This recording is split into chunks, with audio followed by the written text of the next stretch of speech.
In this video, I'll be making a 2028 presidential election prediction between Gavin Newsom and JD Vance and explaining why the arguable Democratic primary frontrunner for 2028 would get absolutely destroyed by JD Vance in a general election. Now, first off, I want to show you some Democratic primary polling. Right now, Gavin Newsom is on third place on race to the White House, but considering that Kamala Harris will absolutely not win the Democratic primary, you're delusional if you think that she would end up winning. While Pete Buttigieg is someone who doesn't have necessarily the name recognition, you could probably argue that Gavin Newsom would be the favorite to win the Democratic presidential primary. Similarly, on Poly Market, where people actually put their money, Gavin Newsom has the best chance so far of winning the Democratic nomination. But here's the thing, Gavin Newsom is not even remotely popular. If you look at Gavin Newsom's favorable and unfavorable ratings, Newsom has a net negative 22.2% unfavorable rating. That means that he's doing worse than Joe Biden, Donald Trump, JD Vance, every single mainstream politician there is out there. I mean, a 27% favorability rating when you're one of the most known politicians across the United States is absolutely miserable. And now it's time to jump into the prediction. First off, I'll start by characterizing the safe states for JD Vance. Those should include all the states that Trump won by at least 12% back in 2024. By the way, any state that is safe is considered more than 12% in favor of either political party. That would also include states like Texas and Florida, which Democrats want to contest, but someone like Gavin Newsom is just so disliked there that there's no chance those states are actually competitive, and that does get JD Vance up to 201 electoral college votes. As for Gavin Newsom here, Hawaii, California, his home state, Oregon, Washington, DC, Maryland, Massachusetts, Connecticut, Vermont, and Maine's first congressional district would definitely be safe.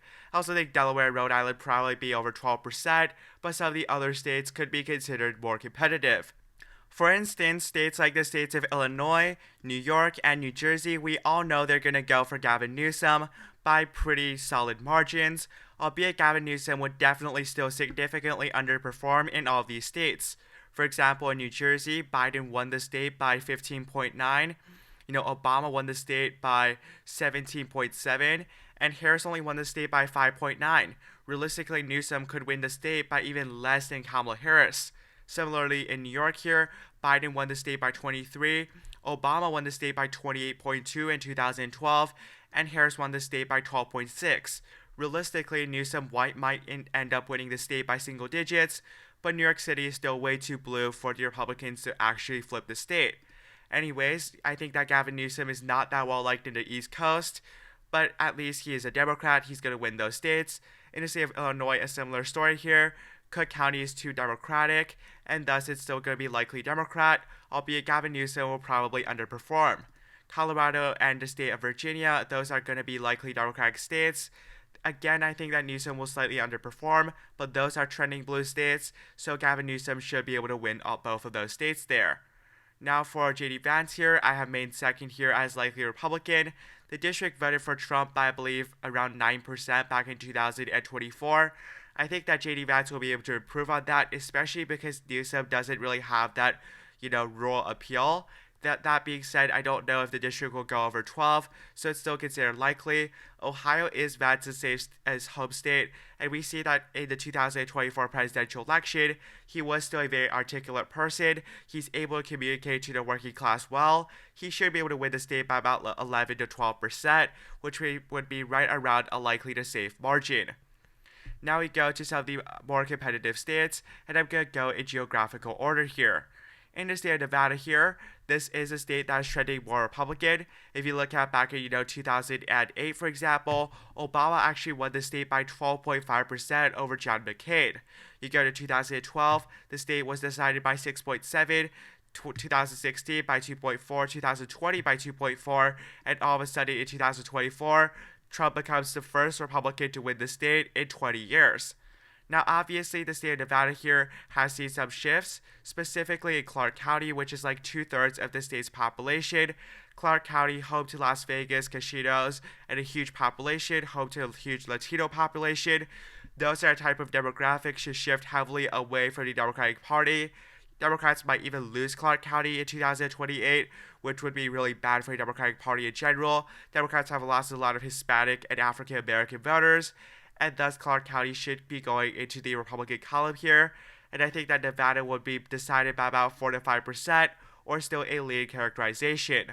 Now we go to the state of Arizona, a state that is perceived to be trending to the Democratic Party, but we saw in 2024 that was Trump's strongest swing state, as Trump won the state by 5.5%. Realistically, the state comes down to a lot of moderate conservatives who are reluctant to back Trump but still backed him because of the border crisis. The one thing Democrats could have probably overperformed in 2028 is that the border crisis will no longer be an issue, and as such, Arizona will not be impacted due to the Democrats' inability to secure the border between 2020 and 2024. That being said, a lot of voters in Arizona are moderate, and someone like Gavin Newsom, who is incredibly liberal and with the stereotype of being a California governor, will probably be hurt as a result. And as such, I do believe that J.D. Vance will be able to win the state of Arizona, probably by about 4 to 5%, similar to the state of Nevada, and as such be considered a leading Republican state. New Mexico was a state, again, where Harris drastically underperformed Biden by nearly 5 whole percentage points, and realistically, the state could be decided by a lead margin, because, the state is trending more to the Republican Party. If you look at the 2028 election results here, Albuquerque, outside of Santa Fe as well, trending heavily to the Republicans, and especially the rural areas. However, Republicans are a little bit more maxed out in the rural areas. You already see Republicans at 70 to 80% there, so as such, I would still give the state a caution to the Democratic Party here by a likely margin. Now we go to the state of Georgia, home to probably the largest African American population of any of the swing states. And in the 2020 election here, Democrats pulled out a shock, being able to win the state of Georgia here by 11,000 votes. That being said, Trump was able to flip the state by 2.2% back in 2024. Now the state of 2028, I think that there are many Democrats who have a good shot of winning the state of Georgia, but Gavin Newsom certainly isn't one of them. That's simply because his African American appeal is simply very lacking. The reason that Kamala Harris lost in 2024 was because of a lacking African American and Latino support, which are both very prevalent across the state of Georgia. Specifically here with African Americans, Biden won that group of voters by 83%, while Harris by 73%. That is the largest group of voters here in Atlanta, which is the largest city across the state of Georgia, and that's where Democrats get the bulk of their vote.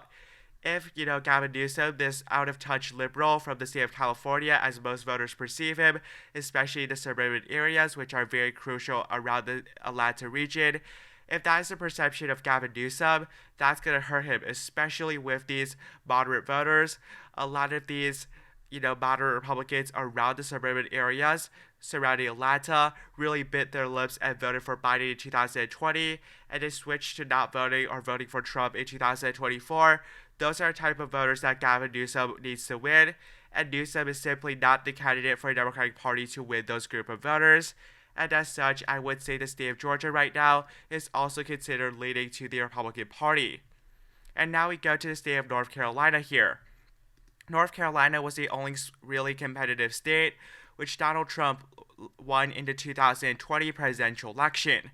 Again, I believe that African American voters in areas like Charlotte, as well as Wake County, would be a bit of an issue. African Americans are like 20 to 30% of the population in Mecklenburg, the largest city across the state, as well as being the state capital, and that would be an issue for the Democratic Party because Democrats need to squeeze out votes in those type of regions. As well as that, Democrats also saw significant underperformances in the more rural African American populated centers bordering the state of Virginia around the Virginia Beach region. That is because a lot of these farmers here, they're kind of getting disillusioned with the Democratic Party, and that's again going to hurt the Democrats. Democrats could still gain more support in some of the more urban areas, specifically with the suburban regions, but I think that Gavin Newsom, being a very liberal governor, is not really going to appeal to many of these more moderate suburbanites, and as such, the state of North Carolina here will probably also be considered leading to the Republican Party. Sorry, I just accidentally moved the characterization of Tennessee. Now we go to the state of Minnesota. arguably one of the most, probably the most progressive state out of all the swing states here. And in Minnesota here, Kamala Harris had a disappointing performance back in the 2024 presidential election, only winning the state by about 4.2%. That being said, about 25% of the state's population is really right here in Hennepin County and Ramsey County, and those twin cities are heavily progressive and Democratic, with Ilhan Omar being a representative of the Hennepin County region. Realistically, Republicans are not that maxed out in the rural areas. That being said, Democrats still hold very solid margins in the urban regions, and that's where the vote is in the state of Minnesota, not to mention how progressive the state is overall, and how good the Democratic electoral history is in the state of Minnesota. You have to go all the way back to, I believe, 1970.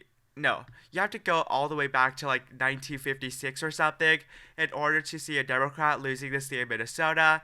That realistically, the Twin Cities is going to carry it for Gavin Newsom. As such, that's a lead Democratic state. If you look at Nebraska's 2nd district here, it has been trending heavily to the Democratic Party. I mean, if you look at, for example, 2012, Mitt Romney won that district by 7.1%. In 2016, Trump won the district by 2.2%. Last in 2020 by 6.6%. And in 2024, despite the fact the lines made the district 3 to 4 points more Republican, Harris still won the district by close to 5%. It's not really a competitive district. If anything, this would probably be a likely Democratic kind of district because Omaha is heavily trending to the Democratic Party. Now we go to Rust Belt here, which the election will be really decided upon, as Gavin Newsom is at 220 Electoral College votes, while J.D. Vance is at 268. For that, I'm going to get rid of the two sparsely populated northeast states here, the states of Maine and New Hampshire. Maine is a state that is consistently in the Democratic column, albeit the state has shifted a little bit more to the Republican Party in recent years.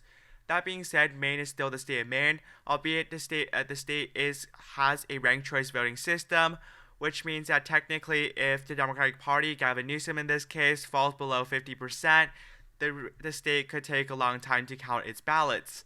That being said, it doesn't really matter. Maine is still a state where Gavin Newsom is going to win by about 4 to 5%.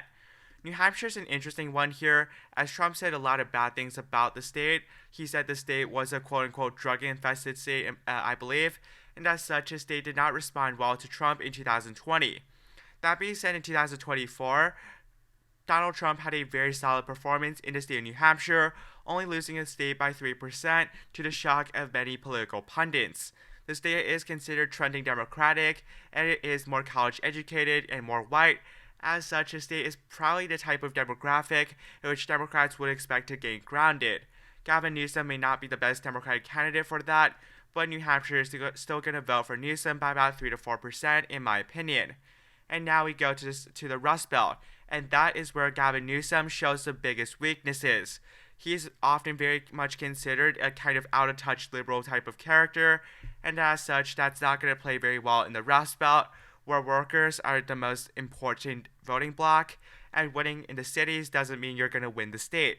First off, in the state of Wisconsin really needs the type of working class character, and that's how, Trump won the state back in the 2016 election, as well as the 2024 presidential election.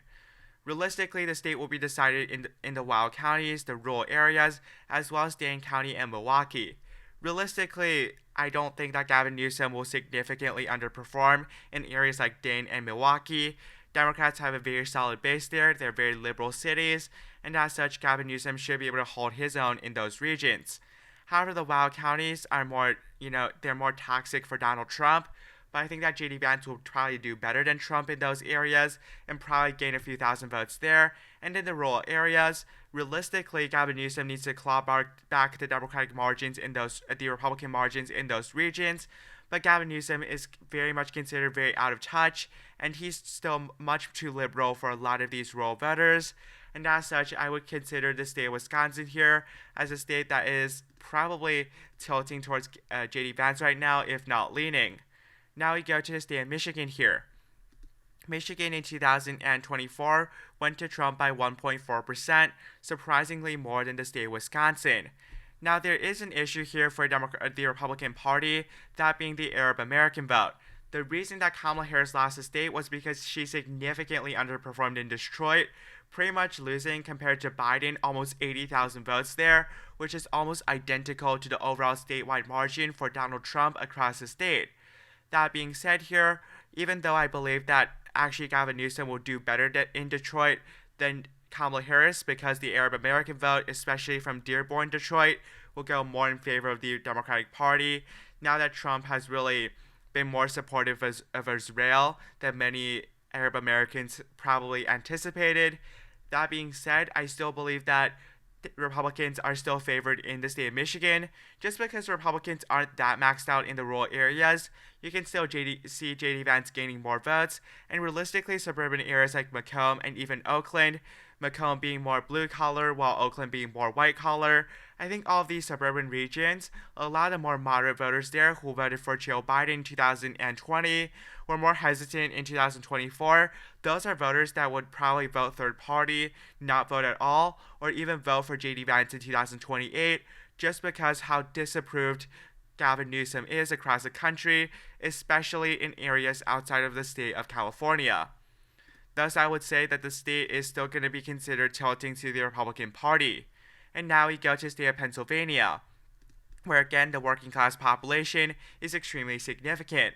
The reason that Kamala Harris lost the state was because of the working class regions, specifically in Northampton and Bucks County, where, Kamala Harris needed to win those areas by a few points, especially Bucks County.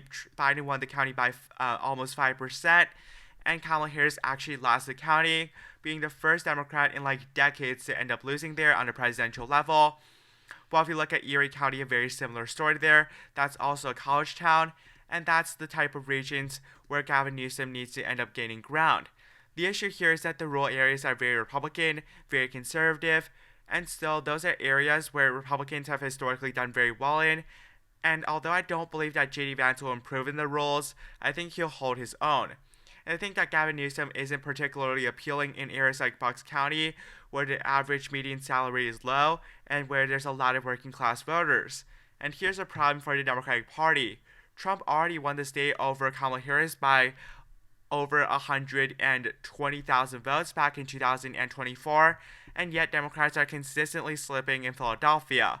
Biden underperformed Clinton by 5 in Philadelphia, and Harris underperformed Biden by 5 in Philadelphia as well. That trend is likely going to continue as African Americans as well as Hispanic voters start to shift away from the Democratic Party. As such, the math is incredibly difficult for Democrats in general, and I think that Pennsylvania will go for J.D. Vance here by about 2 to 3%, being a lean characterization. As such, right now, in my current prediction, J.D. Vance will get 312 electoral college votes, and Gavin Newsom will get 226. I still do not believe that J.D. Vance is necessarily the strongest Republican candidate ever. That being said, Gavin Newsom is an awful Democrat.